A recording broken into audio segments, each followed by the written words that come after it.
Are you cool with it, or are you secretly like, okay, but I'm watching you?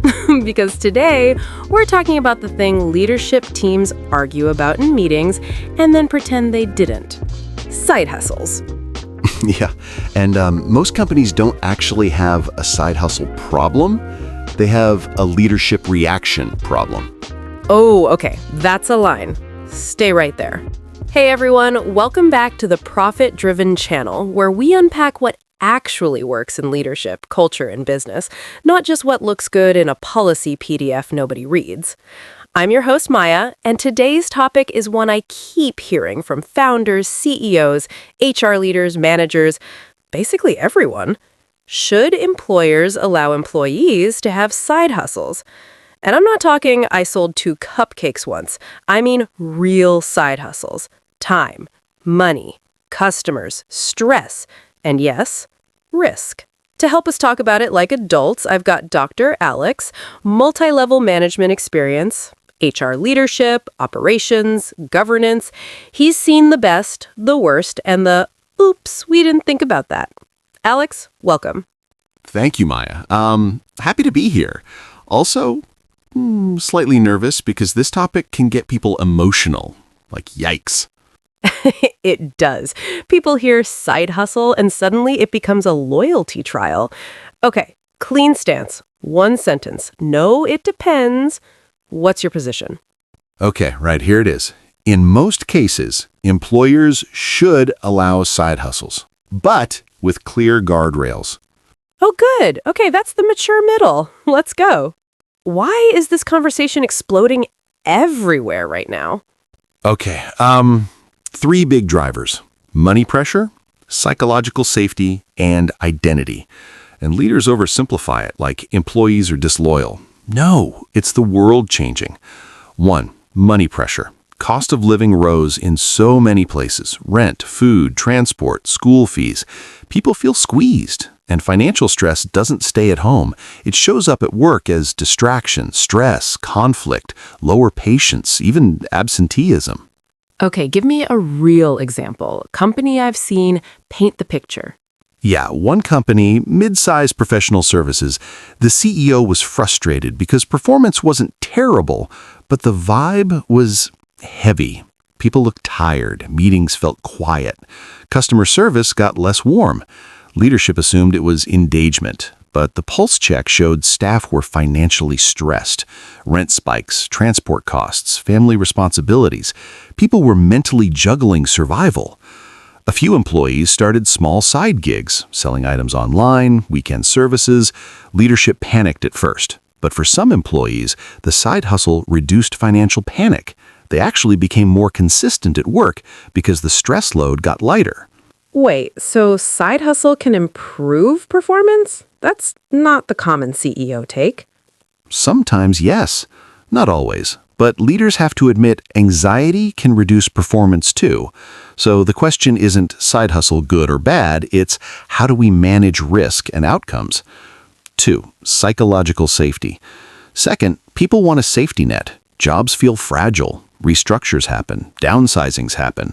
New leaders come in and change priorities. Oops. A side hustle gives psychological safety. If something changes at work, I won't collapse. That's so human. Like, no one wants to feel one decision away from disaster. Exactly. Companies that ignore that end up surprised by turnover. 3, identity and builder energy. Third, identity. Some employees don't want to be only their job title. They want something of their own. Purpose, creativity, testing ideas. They're builders. I've seen high performers who loved their job, praised leadership, had great reviews, and still built something on the side because entrepreneurship energizes them. That wasn't disloyalty, that was personality. And side hustles can build skills companies love: selling, negotiation, budgeting, customer feedback, discipline. It's real-world learning. So part 1 is side hustles are often about survival, safety, and identity, not rebellion. Exactly. Now, employers' fears are still valid. Let's go there. Okay, employers' fears, because leaders aren't crazy for worrying. Not crazy at all. The fears are legitimate. Here are the big ones. The first, performance drops. Side hustles can mean late nights, less sleep, fatigue. Performance declines usually creep in slowly, and the team often covers silently until it becomes a crisis. That's silent covering, please. That's exactly how managers get shocked later. Yes. One time, a manager kept praising a top performer, but the team was quietly fixing the person's errors because they didn't want drama. When the manager finally noticed, they felt betrayed. But really, there was no feedback system, no early intervention. That's a leadership process problem. The second fear is company time and resources. This one starts as just one message, just one quick call, just one printout. Then it becomes routine, and now the company is funding the hustle. And it becomes unfair because others see it. Exactly. And once unfairness enters, culture gets bitter. The third fear is conflicts of interest. If the hustle competes, touches customers or suppliers, or uses insider relationships, that's dangerous. I've seen sales staff offer similar services to the same market segment. Customers start asking the company if it's affiliated. Even without direct stealing, overlap creates suspicion and can damage trust. The fourth fear is confidentiality and security. Side hustles increase exposure. More devices, more logins, more platforms. People reuse passwords, screenshot things, forward emails to personal accounts, store docs in personal drives. Oops. Yikes. And then it's like, my bad. Exactly, but impact is still huge. The last fear is reputation. There are other fears as well, but these are the major ones. With reputation, if an employee is publicly tied to unethical or illegal stuff and their profile connects to your company, your brand can be pulled in. So yes, fears are valid. The problem is the response. Companies go extreme, either ban everything or ignore everything. Okay, extremes. Yeah, like Extreme A, ban everything. Sounds strong, but creates secrecy. Employees still hustle just hidden. HR becomes detectives. Managers become paranoid. Trust collapses. I saw a company ban side hustles outright. Employees hid them. Leadership found out through gossip and social posts. Confrontations were harsh, and employees stopped disclosing anything. Side hustles, burnout, conflicts, everything went underground. They didn't reduce hustles, they reduced honesty. Extreme B, ignore everything. Sounds modern, but becomes chaos. Conflicts creep in, performance declines slowly, data leaks happen, resource misuse becomes normal, and enforcement becomes inconsistent. And inconsistent enforcement is basically workplace poison. Yes, people tolerate strict rules faster than unfair rules. So the mature middle is structured flexibility. Okay, quick reset. We've established the world changed, fears are valid, extremes are dangerous. Now we go practical, the system that actually works. Yes, with guardrails and a framework executives can copy tomorrow. Yes, no HR novel. Promise. Guardrails. Define it in plain English. Plain. We allow side hustles by default, but we protect performance, confidentiality, customers, and fairness. Now, traffic light framework. Green zone. Allowed. Low risk, unrelated. Doesn't touch company business, customers, suppliers. The only question is, are they still performing well? If yes, leadership should chill. Like, don't overlead. Don't overlead. Real. 2. Yellow zone. Marketing officer freelances marketing online. Could be fine, but disclosure prevents the oops moments, using company templates, pitching to your clients, working during office hours, using paid company software. So you approve with conditions. Personal devices only, no internal materials, no customer overlap, and performance remains strong. Okay, that one is everywhere now. 3. Red zone. Sales employee selling a similar product to the same market or your customers. That's not hustling, that's conflict. Loyalty conflict, relationship conflict, perception conflict. And once trust wobbles, yikes, your brand pays. That's where CEOs start sweating. Exactly. Traffic light works because you classify risk, not emotions. Non-negotiables. This is where companies either stay mature or get messy. Yes, these should be repeated in onboarding, policy, and manager training. 1. No hustle during paid work hours. Just quick becomes habit. Role play. I'm employee. Alex, it's just one quick call. I'll be fast. Okay, I hear you, but company time is purchased time. If we allow just one call, it becomes normal and fairness collapses. Use approved breaks if allowed, otherwise after work.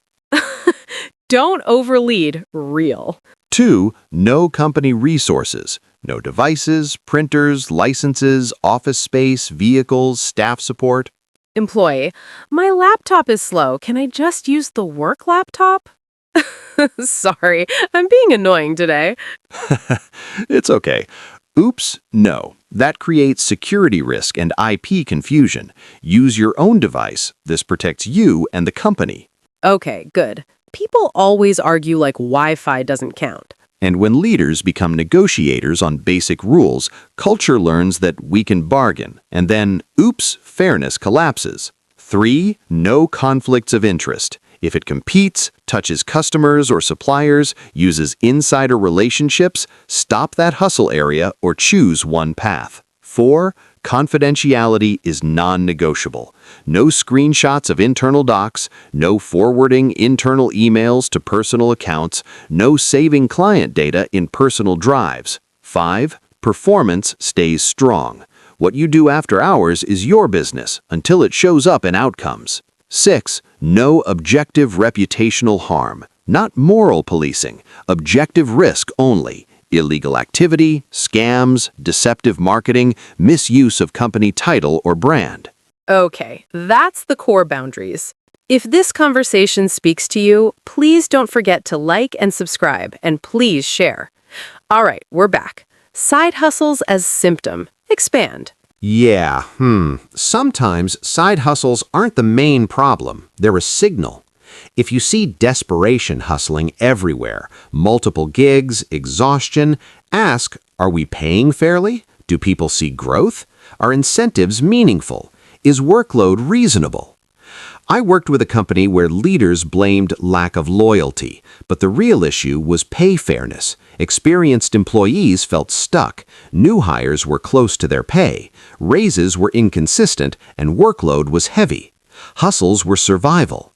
They couldn't raise salaries massively, but they improved fairness, introduced small performance bonuses, created paid internal projects, and clarified growth paths. Hustle desperation reduced and openness increased. Now, HR, very important, should not become detectives. HR posture should be, we're not here to catch you. We're here to protect you and protect the company. Okay, what should HR actually do? Keep policy simple, 1 to 2 pages. Define disclosure triggers. Build a safe disclosure pathway. Train managers for consistency. Stay outcomes-based. Performance, boundaries, risk. Not micromanaging evenings. Okay, upside first. Side hustles can be an asset. Yes, when managed well. Retention, engagement, skill growth, entrepreneurial culture. You keep builders instead of punishing initiative. Now, when it goes wrong, it can go very wrong. Failure 1. Slow burnout. Hustle grows, sleep drops, quality declines gradually. Mature response, performance management early, not lifestyle judgment, outcomes. Failure 2, work time hustling, boundary violation. Mature response, enforce, don't debate. Failure 3, customer conflict, nuclear.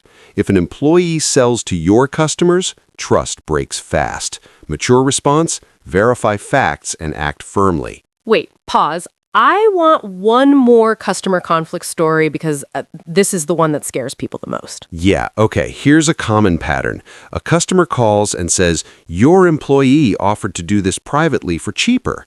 The employee says, no, I was just helping. But the customer's perception becomes, are these people trustworthy? Is the company organized? Do they control their staff?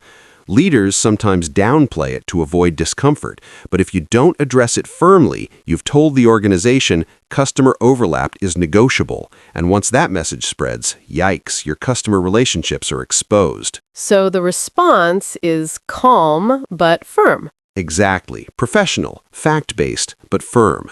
Failure 4, confidentiality leaks. Often accidental, but high impact. Mature response, hygiene training, and serious handling. Failure 5, hustle becomes priority. Employee checks out. Mature response, honest conversation early and planned transitions. Okay, listener questions. First one, what if the employee says, "It's my right"? Don't argue. Acknowledge both sides. Yes, you have a private life. And yes, the company has a duty to protect performance, customers, confidentiality, and conflicts. So you can hustle, but you can't harm the company or violate obligations. Okay, good.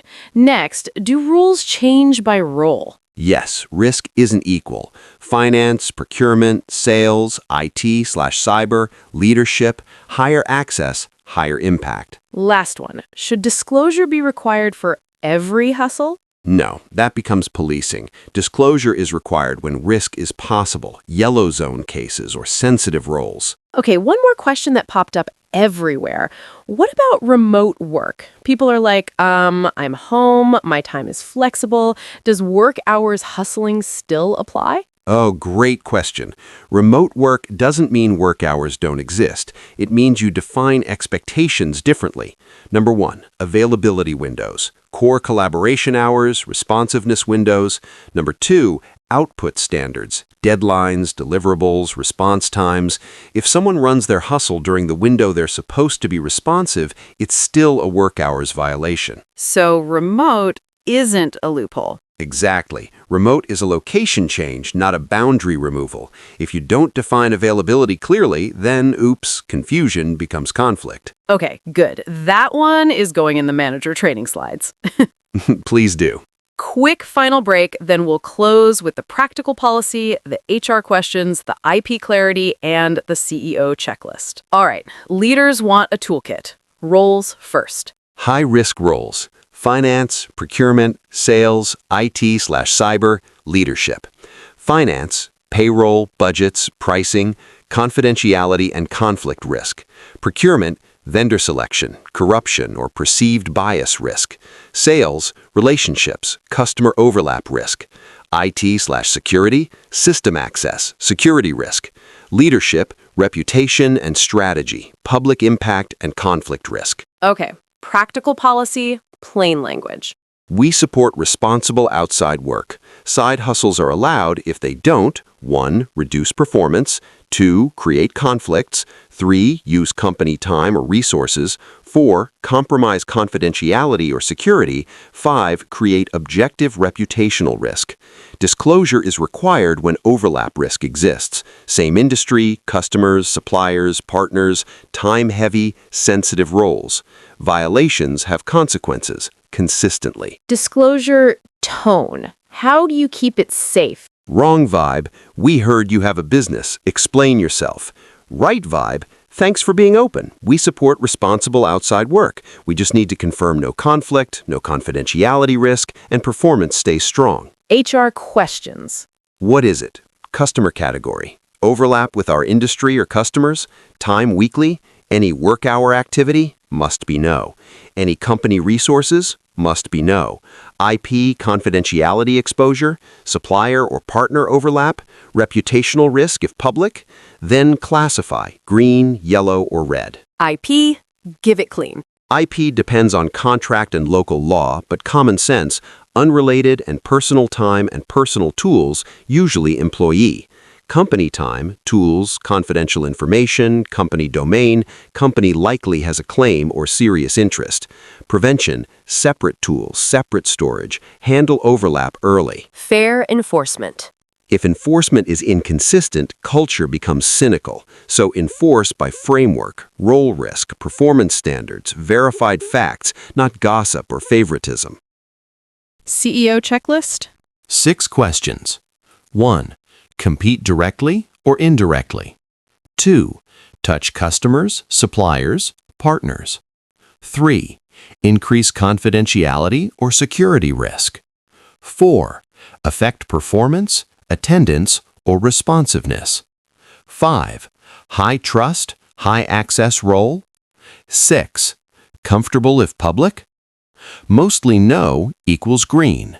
Some manageable yeses equals yellow. Strong yeses equals red.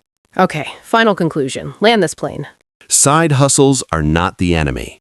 Unclear rules, inconsistent enforcement, unmanaged conflicts are the enemy. Ban everything equals secrecy, resentment, and turnover. Allow everything equals chaos, unfairness, and risk. So the mature middle is allow the hustle, protect the business, respect the employee, manage outcomes. Okay, good. That's a headline. All right, everyone, if this episode helped you, send it to your HR team, your managers, your leadership group chats. Side hustles are not going away, and how you handle them shows your leadership maturity. Alex, thank you. Thank you, Maya. And leaders, don't wait for a crisis. Clarity early saves pain later. Please, for us to be able to make more of these amazing conversations, we need your support. And the only support is liking the video and subscribing to the channel. Also share with your friends. You never know, this could be the video they have been looking for. Thank you for watching or listening. See you next episode.